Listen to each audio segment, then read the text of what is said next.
जय हरि स्वामी जी। जय हरि।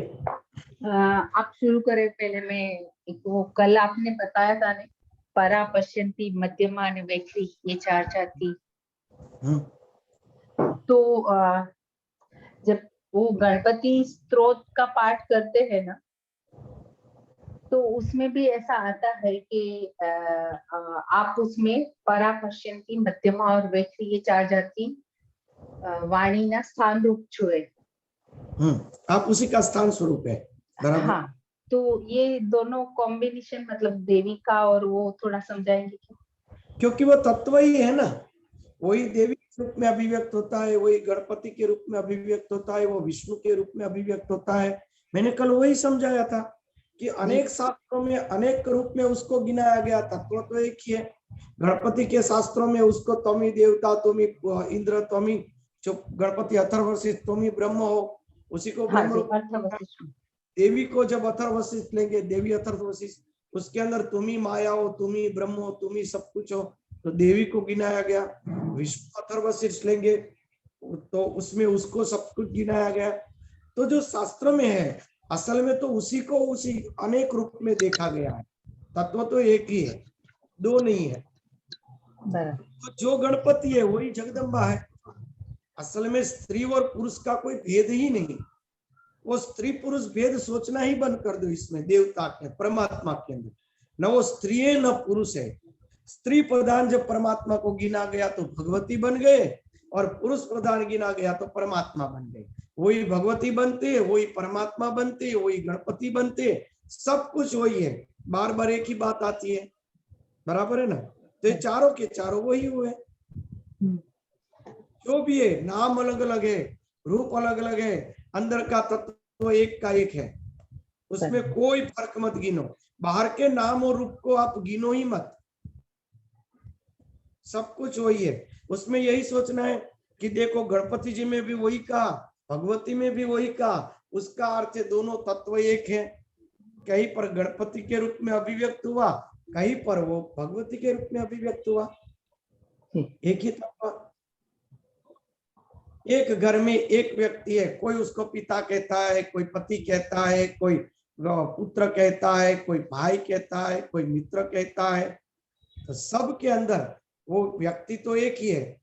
फिर झगड़ा करेंगे कि भाई मैं भाई कहती हूँ, तुम सब लोग उसको भाई कहो, तो उसकी पत्नी उसको भाई नहीं कह सकती, उसकी माता उसको भाई नहीं कह सकती। जो जिस डायरेक्शन से है वो सब सही है। उसी तरह उस तत्व को ऋषियों ने जिस तरफ से देखा उस तरफ से उसको अभिव्यक्त किया। असल में वही सबसे परे तत्व एक ही है। कोई उसको गणपति के रूप में प्रकट किया, किसी ने भगवती के रूप में प्रकट किया, किसी ने इंद्र के रूप में भी प्रकट किया। इंद्र को भी ब्रह्म गिना गया है, इंद्र के रूप में प्रकट किया। तो कई भागवत आदि में इंद्र को सामान्य देव गिना गया है, कई उसको बृहस्पति के रूप में प्रकट किया। संक्रंद सूक्त के अंदर देखो तो इंद्र को ब्रह्म कहा गया है। तो जहां जहां पर जिस जगह उसको जैसे प्राप्त किया उस प्रकार से उसका ऋषियों ने वर्णन किया। वो तत्व तो एक ही है, देखने की केवल दृष्टि अलग है, बराबर है ना। और ये चारों को वाणी ही समझना है, मतलब वाणी के अलग अलग प्रकार है। वाणी का अर्थ बोलना नहीं है, वाणी का अर्थ सुनना नहीं है। बहुत अच्छा प्रश्न है आपका, ताकि उसका खुलासा हो जाए पूरा। वाणी का अर्थ है अभिव्यक्ति। आप मौन बैठ गए, शांत, मेरे अंदर कोई विचार नहीं आ रहा है, इस प्रकार का हमारे अंदर जो भाव प्रकट हुआ वो भी एक प्रकार की वाणी। मेरे अंदर कोई विचार प्रकट नहीं हो रहा है, ऐसा जो भाव हमारे अंदर प्रकट हुआ उसको भी वाणी शब्द से संबोधा जाएगा, वो भी वाणी है। वाणी का अर्थ है मैं बोलूं और आप सुनो, वही वाणी नहीं है। किसी को हम इशारे से कहेंगे, ऐसे कहेंगे कि इधर आ, ऐसे कहेंगे तो वो भी वाणी हो गया। आंख के इशारे से कुछ कहेंगे तो वो भी वाणी हो गया। वाणी यानी अभिव्यक्ति। अभिव्यक्ति को वाणी शब्द कहा गया। वाणी शब्द, वाणी नाम किसका है? बड़ा अच्छा प्रश्न है आपका। ताकि उसका वाणी शब्द के ऊपर और विस्तार करेंगे। वाणी का अर्थ सरस्वती। सरस्वती का एक नाम वाणी है। वाणी, सरस्वती जी को वाणी के शब्द से संबोधा जाता है। तो सरस्वती कौन है? ज्ञान है। वाणी यानी अभिव्यक्ति, ज्ञान। मेरे अंदर कोई भी प्रकार का ज्ञान प्रकट होगा तो वो भी एक प्रकार की वाणी है। अरे मुझे बुखार जैसा आ रहा है तो वो मेरी वाणी हो गई। मुझे तो बड़ा आज आनंद आ गया तो वो भी एक वाणी हो गई। ज्ञान और वाणी दोनों एक है। किसी वस्तु का ज्ञान होना उसको कहते वाणी। मेरे अंदर कोई विचार नहीं है, वो ज्ञान भी एक प्रकार की वाणी है। और हम लोग जो ये बोल रहे हैं वो भी वाणी है। हमारे अंदर जो अनेक प्रकार के विचार उठ रहे हैं वो भी वाणी है। सब वाणी है। केवल हम देखते हैं, पश्यंती कहा ना, पश्यंती देखना, वो भी एक वाणी है। क्यों? क्योंकि सामने देखा तो अंदर मगन में तुरंत ही स्पार्क हुआ। एक कबाट है, एक अलमारी है, अलमारी का ये दरवाजा है, इसमें सनमाई का चिपका हुआ है। जो ज्ञान हुआ वो भी एक प्रकार की वाणी ही हुई। वाणी हुई ना, वो भी एक प्रकार की वाणी है। हमने देखा तो ये दीवार है, तो दीवार का ज्ञान हमारे अंदर प्रकट हुआ तो दीवार जैसा एक शब्द तो हमारे अंदर विचार में प्रकट हुआ ही, यानी वो वाणी हो गई। तो उसको कहते हैं पश्यंती, देखना। केवल देखने से जो अनुभव हो रहा है वो भी एक प्रकार की वाणी है। पश्यंती, देखना। तो स्वामी जी, ध्यान में हम लोग वाणी का ही उपयोग करते हैं, ऐसा हुआ ना फिर? जैसे मौन है पर अंदर तो अभिव्यक्ति चलती ही है। हाँ, तो अंदर अभिव्यक्ति जो चलती है वो भी एक ये सब वाणी जो है ना उसका शमन होगा परा के अंदर। वाणी विलीन हो जाएगी। नहीं कहते कि यथार्थ मौन, सही मौन, यथार्थ मौन, महामौन जिसको कहते हैं। महामौन का अर्थ परा, परा से भी ऊपर, परा से भी ऊपर महामौन, जहां परा भी नहीं, परा भी नहीं। तो वो समाधि में आ जाएगा फिर स्वामी जी। मैं ब्रह्म हूं ऐसा जो अनुभव हुआ वो परावाणी है। मैं स्वयं विशाल तत्व हूं ऐसा अनुभव होता है, वो भी एक प्रकार की वाणी है। वो भी मौन हो जाता है, वो भी नहीं रहता, वो महामौन है, महामौनी। क्या कह रहे थे आप? तो समाधि अवस्था में वही होगा ना, महामौन में जाएंगे तो समाधि अवस्था आ जाएंगी। समाधि में नहीं, निर्बीज समाधि के अंदर महामौन होता है। जब तक सबीज समाधि है तब तक उसके अंदर पश्यंती होगी, या मध्यमा होगी, या तो परा होगी। ये तीन वाणी होगी, वेखरी तो हो नहीं सकती है। या तो ध्यान में बैठे आप, 1 घंटे ध्यान में बैठे, अंदर विचार आते ही रहे, आते ही रहे, आते ही रहे, तो वो कौन सी वाणी है? तो वो मध्यमा है। बराबर। आप मध्यमा वाणी में, यानी कि आपकी अंतकरण की स्थिति मध्यमा में पता चल गया, आप और डीप में चले जाएंगे, और डीप में चले जाएंगे तो पश्यंती, यानी कि केवल भगवान का स्वरूप दिख रहा था, आपके अंदर कोई विचार उठ ही नहीं रहा था। भगवान के चरणों में आपका मन इतना स्थिर हो गया कि भगवान के नुपुर, भगवान के नाखून, भगवान के चरणों की सुगंध, आप इतने उसमें मादक हो गए कि आपको कोई विचार ही नहीं आया। तो वो क्या? पश्यंती, पश्यंती अवस्था में चले गए आप। केवल दिख रहा है, वहां विचार नहीं है, पर वो भी एक प्रकार की वाणी है। आपको ज्ञान तो है कि इसको चरण कहा जाता है, ये भगवान का चरण है, वो ज्ञान तो है, वो ज्ञान वही वाणी है।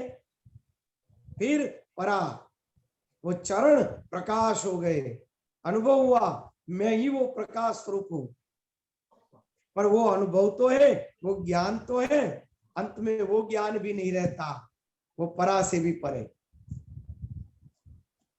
बराबर। अब एकदम समझ में आ गया। ये जी। सब कुछ भगवती का रूप है, उन्हीं ज्ञान ब्रह्म विद्या का ही स्वरूप है। जो परा से वो पश्यंती में प्रकट हुआ, जो स्वयं तत्व था ज्ञान स्वरूप, उन्होंने जगत को देखने का प्रयत्न किया, अपने ही स्वरूप एको हम बहुश्याम पश्यंती हो गया, अपने आप को उन्होंने अनेक रूप में देखा, पश्यंती हो गया। बाद में वही मध्यमा यानी कि अनेक प्रकार की सृष्टियां उत्पन्न होने लगी, बाद में वेखरी यानी उसको स्थूल रूप में अभिव्यक्त अनुभव किया। ये सब ब्रह्म विद्या का ही, पराशक्ति का ही विलास है, सब उन परम तत्व का ही विलास है और कुछ नहीं। ये कहना चाहते हैं जी। और कोई प्रश्न है तो पूछ सकते हैं।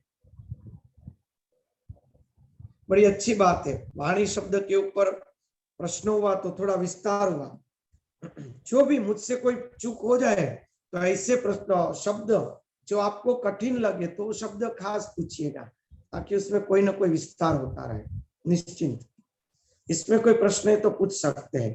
परा, पश्यंती, मध्यमा और वेखरी, 4 प्रकार से हमें ज्ञान होता है। ये जगत है, स्थूल जगत है, मैं देख रहा हूं, वो वेखरी है, और हम बात कर रहे हैं, वो वेखरी के रूप में अभिव्यक्त होता है। स्थूल जगत की अभिव्यक्ति हमें बात करने से पता चलती है, तो वो वेखरी स्थूल के साथ जुड़ी हुई है, सूक्ष्म मध्यमा के साथ जुड़ा हुआ है। सूक्ष्म जो है वह मध्यमा है, अंदर विचार प्रकट होते रहना, वो सूक्ष्म है। सूक्ष्म में भी सूक्ष्म है, वो पश्यंती केवल देखता है, वहां विचार नहीं है। अंदर विचार रूपी वाणी का शमन हो गया है, केवल देखना है। पर देखने को कई लोग मौन मान बैठते हैं, देखना भी मौन नहीं है, महामौन देखने से भी ऊपर परा, परा महामौन है, केवल अनुभव है। देखना भी बंद हो जाता है, केवल अनुभव रहता है, जहां द्वैत नहीं रहता। पश्यंती में द्वैत है, मैं देख रहा हूं, परा के अंदर द्वैत नहीं है, मगर अद्वैत का ज्ञान है, मैं स्वयं हूं ऐसा ज्ञान है। जो मैं स्वयं हूं ऐसा ज्ञान है वो परा है। अंत में तुर्यातीत अवस्था, यानी उसके अंदर ऐसा ज्ञान भी नहीं रहता कि मैं ब्रह्म हूं, ज्ञान से भी परे, वाणी से भी परे। ये स्थूल जगत जो है, स्थूल जगत वो वैखरी है, जागृत जिसको कहते हैं, जागृत में वैखरी है, स्वप्न के अंदर मध्यमा है, समाधि के अंदर पश्यंती है, समाधि के अंदर पश्यंती है, और परा खुद का निर्विकल्प निर्भीत समाधि का अनुभव परा है, निर्विकल्प अवस्था वो परा है। इस प्रकार से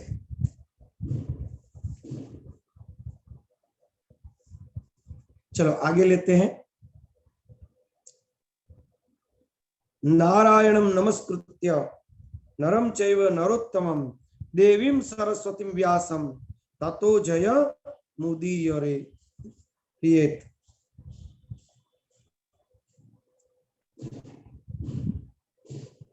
भगवान श्री नर और नारायण उसको नमस्कार कर रहे, जो नारायण तथा नरों में श्रेष्ठ, उसको नमस्कार है। भगवती सरस्वती महर्षि वेदव्यास को प्रणाम। पश्चात ही जय का पाठ और प्रवचन करना चाहिए। जयम उद्दीर्येत, बाद में ही शास्त्रों का उच्चारण करना चाहिए। भगवान नारायण, सरस्वती जी और वेद व्यास जी को सर्वप्रथम प्रणाम करना चाहिए।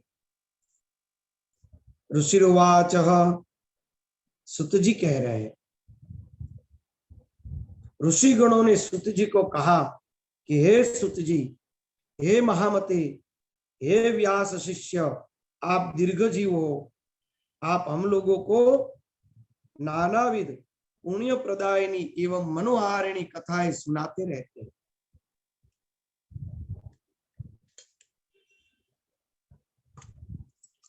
मेरे पास घड़ी नहीं है, तो 3 में 5 मिनट बाकी हो तब आप मुझे थोड़ा ख्याल करवा दीजिएगा।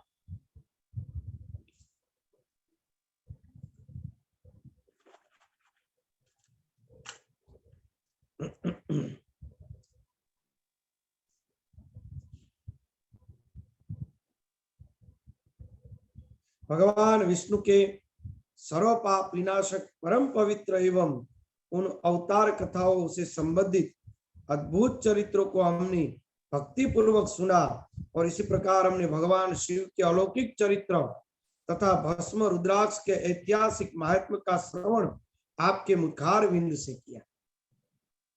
यानी कि विष्णु पुराण, श्रीमद् भगवत पुराण आदि पुराणों का श्रवण किया तथा शिव जी का जो शिव पुराण आदि का भी अध्ययन किया। आपके मुखारविंद से हमने सुना। हम लोग अब ऐसी परम पावन कथा सुनना चाहते जो बिना प्रयास के मनुष्य को भोग एवं मोक्ष प्रदान करने में पूर्ण रूप से सहायक।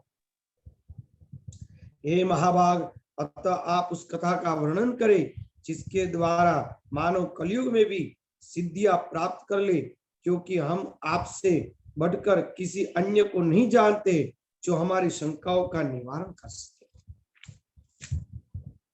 तब सुत जी ने कहा, साधु पृष्ठम महाभागा लोकानामित काम्यया सर्वशास्त्रस्य तत् यत्सारम तद्वो वक्ष्याम्य शेषतः। हे महाभाग ऋषियों, आप लोगों ने लोक कल्याण की भावना से अत्यंत उत्तम प्रश्न किया है, अतः मैं आप सभी के लिए समस्त शास्त्रों का जो सार है उसे पूर्णता से बतलाता हूं। समस्त तीर्थ पुराण व्रत तभी तक गर्जना करते जब तक मनुष्य श्री देवी भागवत का सम्यक रूप से श्रवण नहीं करता। देखिए, जो शास्त्र गिने गए ना, तो उसकी महानता उसमें दी जाती है। एक वो औपचारिक ज्ञान है, वो औपचारिक होना चाहिए।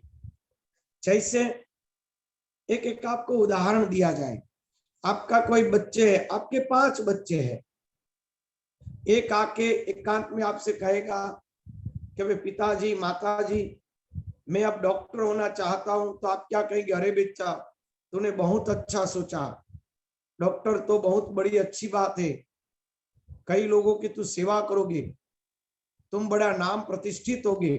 डॉक्टरों का कितना बड़ा नाम होता है, विदेश जाके पढ़ना, डॉक्टर होना सर्वश्रेष्ठ है, कहेंगे या नहीं कहेंगे? बराबर। वो चला गया, दूसरा बेटा आया कि पिताजी मैं तो जज का पढ़ रहा हूं। अरे बेटा, जज का कहना है क्या, तुम जजिस्ट हो जाओगे, तुम्हारे सामने इतना सामर्थ्य होगा, तुम न्याय से अपना जीवन जीना। बहुत भाग्य होता है तो व्यक्ति जज की पदवी पर आता है, बहुत पुण्य का काम है, तुम जज ही बनना, वही सर्वश्रेष्ठ है। कहोगे या नहीं कहोगे? तो डॉक्टर वाला कहेगा, अरे आप तो मुझे डॉक्टर का महान कह रहे थे और अब जज का महान कहने लगे, दो में झगड़ा होगा ना। श्रीमद् भागवत के अंदर उसको महान गिना गया, विष्णु पुराण में उसको गिना गया, पद्म पुराण में उसको गिना गया, ब्रह्म पुराण में इसको गिना गया, तो देवी भागवत के अंदर उसको महान गिना गया, शिव पुराण के अंदर उसको महान गिना गया। जो भी हम बात कर रहे हैं, उस बात का जब तक हम महानता नहीं गिनेंगे, गौरव नहीं रखेंगे, तब तक सामने वाले व्यक्ति के अंदर उसकी महिमा प्रतिष्ठित। कोई भी वस्तु की सामने वाले व्यक्ति के अंदर महिमा प्रतिष्ठित करनी चाहिए, तभी वो व्यक्ति उसकी स्वीकृति करेगा।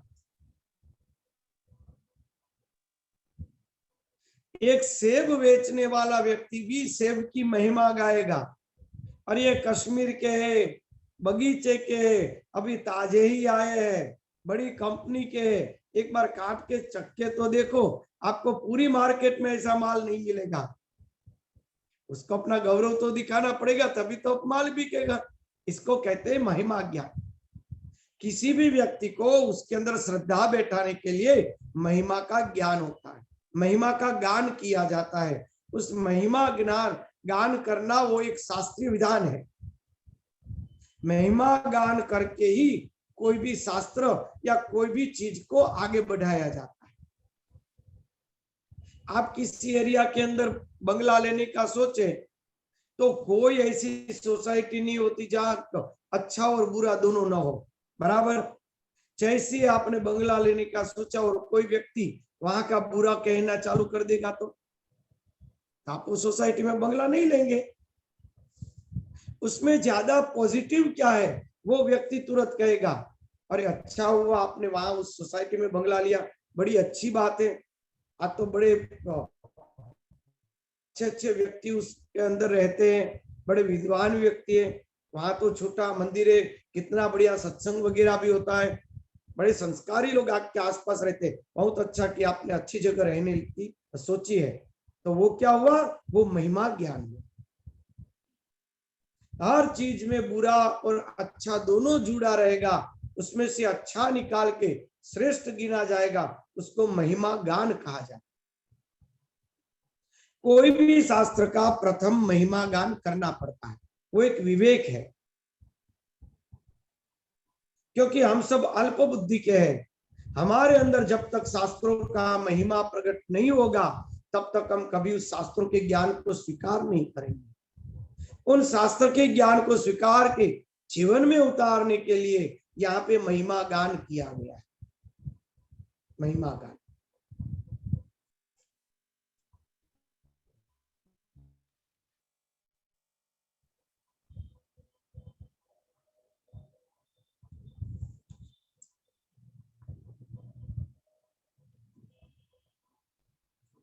मनुष्य के लिए पाप रूपी अरण्य तभी तक दुखप्रद एवं कंटक में रहता है जब तक वह श्रीमद देवी भागवत रूपी परशु उपलब्ध नहीं हो जाता। देखा, वहां महिमा गान है। ऋषि बोले, हे वक्ताओं में श्रेष्ठ महाभाग सुत जी, आप हमें बतलाइए कि वह श्रीमद देवी भगवत पुराण कैसा है और उनके श्रवण की विधि क्या है। उस पुराण को कितने दिनों में सुनना चाहिए, पूजन विधान क्या है, प्राचीन काल में किन किन मनुष्यों ने इसको सुना और उनकी कौन कौन सी कामनाएं पूर्ण हुई। सुत जी ने कहा, प्राचीन काल में पराशर ऋषि द्वारा सत्यवती के गर्भ से विष्णु के अंशावतार मुनि व्यास उत्पन्न हुए, जिन्होंने वेदों के 4 विभाग करे। उनमें उन्होंने अपने शिष्यों को पढ़ाए। पतितों, ब्राह्मण धर्मों, वेदाध्ययन के अनधिकारियों, स्त्रियों एवं दूषित बुद्धियों वाले मनुष्यों को धर्म का ज्ञान कैसे हो, मन में ऐसा विचार करके भगवान बादरायण व्यास जी ने अपने धर्म ज्ञानार्थ पुराण संहिता का प्रणयन किया था। उन भगवान व्यास मुनि ने 18 पुराणों एवं महाभारत का प्रणयन करके सर्वप्रथम मुझे ही पढ़ाया। उन पुराणों में श्रीमद देवी भागवत पुराण मोक्ष एवं भोग देने वाली है। व्यास जी ने राजा जन्मेजय को यह पुराण स्वयं सुनाया था। पूर्व काल में जन्मेजय के पिता राजा परीक्षित तक्षक नाग द्वारा काट लिए गए, अतः पिता की अशुद्धि यानी शुभ गति के संशुद्धि, पिता की संशुद्धि यानी कि शुभ गति के लिए राजा ने तीनों लोकों की जननी देवी भगवती का विधि विधान पूजन अर्चन करके 9 दिनों तक व्यास जी के मुखारविंद से देवी भागवत पुराण का श्रवण किया। यह नवान यज्ञ के संपूर्ण हो जाने पर राजा परीक्षित ने उसी समय दिव्य रूप धारण करके देवी का सालोक्य प्राप्त किया। राजा जन्मेजय अपने पिता की दिव्य गति देखकर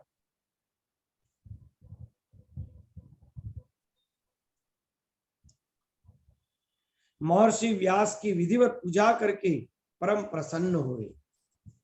देखो, एक सोचने जैसी बात है। नवान यज्ञ के संपूर्ण हो जाने पर राजा परीक्षित ने उसी समय दिव्य रूप धारण करके देवी का सालोक्य प्राप्त किया। वहां पे देवी श्रीमद् भागवत के अंदर देखो, श्रीमद् भागवत के अंदर कहा गया है कि परीक्षित राजा को सुखदेव जी महाराज ने तत्क्षण मोक्ष प्रदान कर दिया था। देहातीत हो गए थे। तक्षक नाग ने उसका स्पर्श किया, उसके पहले तो वो अपने परम स्वरूप में विलीन हो गए थे, समाधि स्थिति में थे। तक्षक ने केवल उसके शरीर को भस्म किया है, तक्षक उसको कुछ नहीं कर सका। तो फिर यहां ऐसा शब्द क्यों कहा गया? सोचने जैसी बात है ना, ये दो बात क्यों, दोनों सोचने जैसी बात। यहाँ पे देवी भागवत पुराण का महिमा बढ़ाने के लिए यह बात कही गई है। उपरांत एक ये भी लीला हो सकती है कि व्यास मुनि ने परीक्षित राज अपने जन्मेजय के मन का संशय का नाश करने के लिए उन्होंने योग बल से उनको ऐसा दर्शन कराया कि तुम्हारे पिता तो चले जा रहे। उस प्रकार उन्होंने उस अपने योग बल से, ताकि जन्मेजय प्रसन्न हो जाए।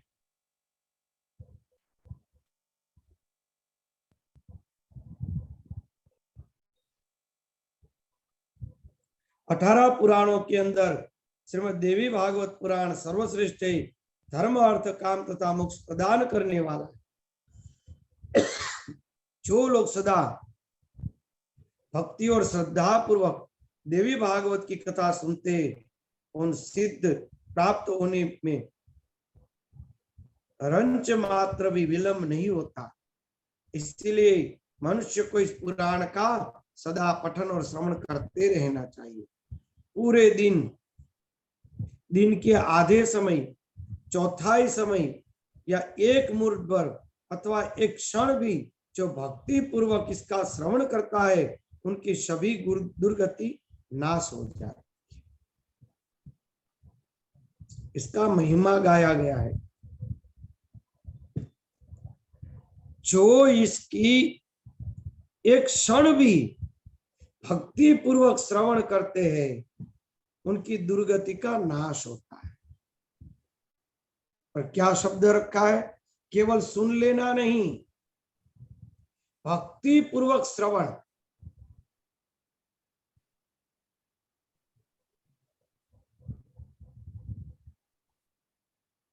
एक उदाहरण देता हूं।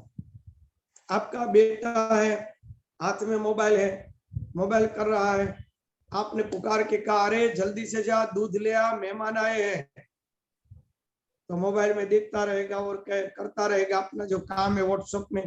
फिर से आप चिल्लाएंगे, अरे तूने सुना है या नहीं? तो हाँ हाँ सुना है, ऐसे वो बच्चा जवाब देगा। फिर से वो व्हाट्सएप पे पड़ा रहेगा, मोबाइल में बैठा रहेगा। तो क्या वो सुना हुआ कहने के बावजूद भी क्या उसको सुना हुआ गिना जाएगा? नहीं। यानी कि श्रवण का अर्थ क्या हुआ? श्रवण का अर्थ हुआ जो आपने सुना है वो जब तक आपके जीवन में न उतरे तब तक उसको श्रवण नहीं गिना जाएगा। ये तो साबित हो गया ना। फिर हम कहेंगे कि हमने तो पूरी देवी भागवत सुन ली, स्वामी जी बोल रहे थे, हम सुन रहे थे, फिर भी हमारी दुर्गति का नाश क्यों नहीं हुआ?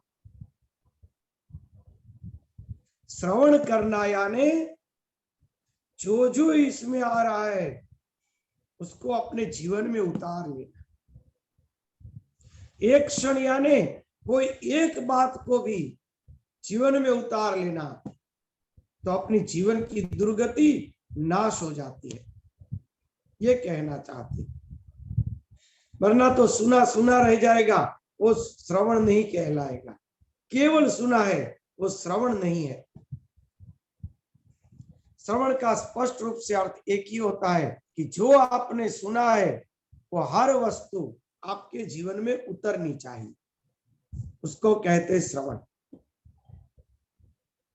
उदाहरण मैंने दिया ना कि वो बच्चे को आप 4-5 बार कहेंगे, वो सुन रहा है, फिर भी वो सुनने में नहीं गिना जाएगा। अरे तू सुन नहीं रहा है, अभी तक नहीं जा रहा है, जल्दी से दूध ले आ। वो चिल्ला के अरे सुन तो रहा हूं, थोड़ी देर रुको, कहेगा ना? तो क्या उसको सुना हुआ कहेंगे? नहीं कहेंगे। सुना तो तब कहेंगे जब वो खुद दूध लेकर आपको पास लाएगा, तो कहेंगे कि हाँ उन्होंने सुना था इसलिए वो दूध लेकर आ गया, वरना वो सुनना क्या काम का, किसी काम का नहीं। उसी प्रकार से जो इसको एक क्षण भी सुन लेता है, पूरे दिन 1/4 या 1 मुहूर्त या 1 क्षण भी जो भक्ति पूर्वक इसका श्रवण कर लेता है, उनकी दुर्गति नाश होती है। यानी कि ये पूरा का पूरा शास्त्र, आधा शास्त्र, एक उसका विभाग, या तो एक बात भी जो जीवन में उतार लेगा, उसकी दुर्गति का नाश हो जाएगा।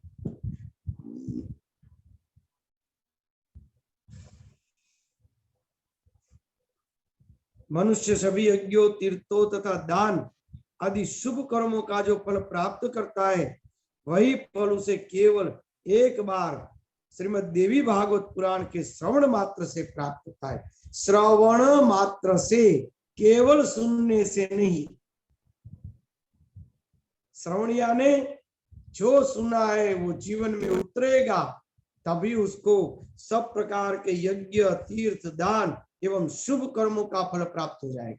स्वाभाविक है ना, अच्छी अच्छी बातें हमारे जीवन में उतरेगी तो अपने अपने वो सब फल हमें प्राप्त हो जाने वाले हैं। एक स्वाभाविक बात है।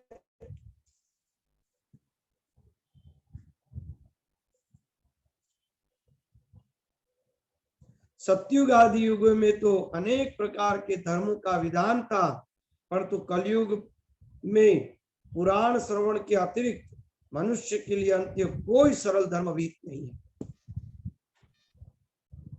कलयुग में धर्म एवं सदाचार से रहित तथा अल्प आयु वाले मनुष्य के कल्याण अर्थ महर्षि वेदव्यास ने अमृत रसमय श्रीमद् देवी भागवत नामक पुराण की रचना की।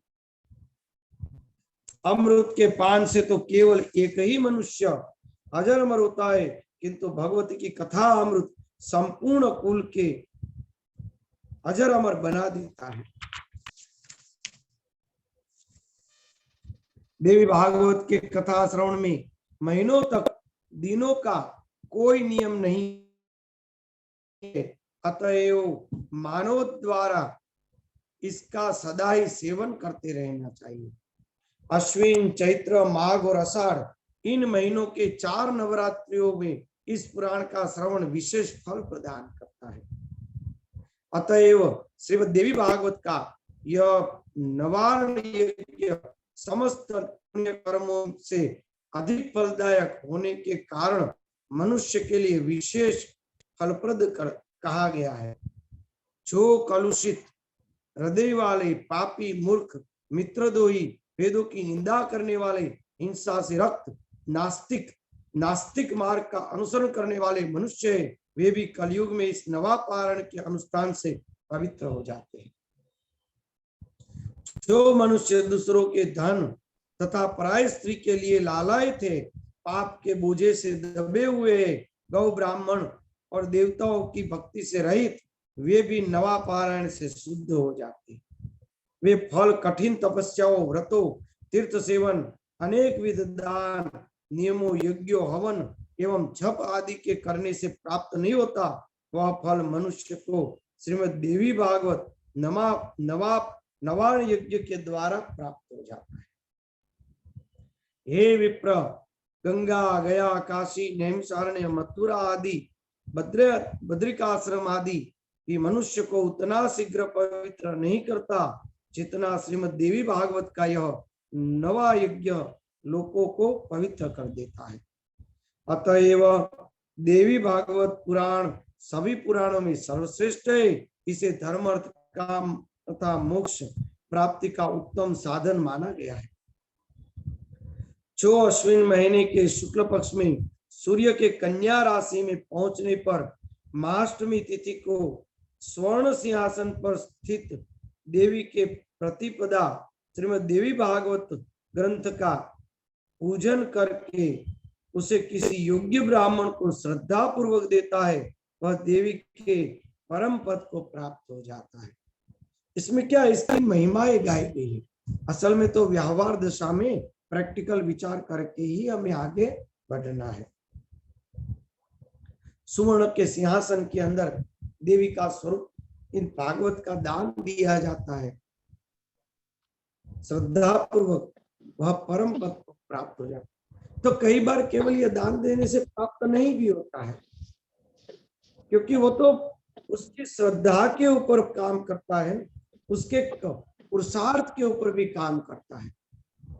केवल ये दान देने से काम नहीं होता है, मगर लोगों की श्रद्धा बढ़ाने के लिए इस प्रकार से शास्त्र में कहा। स्वामी जी समय हो गया। 5 महिमा गान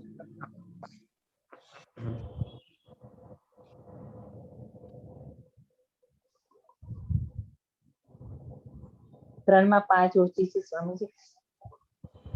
चलो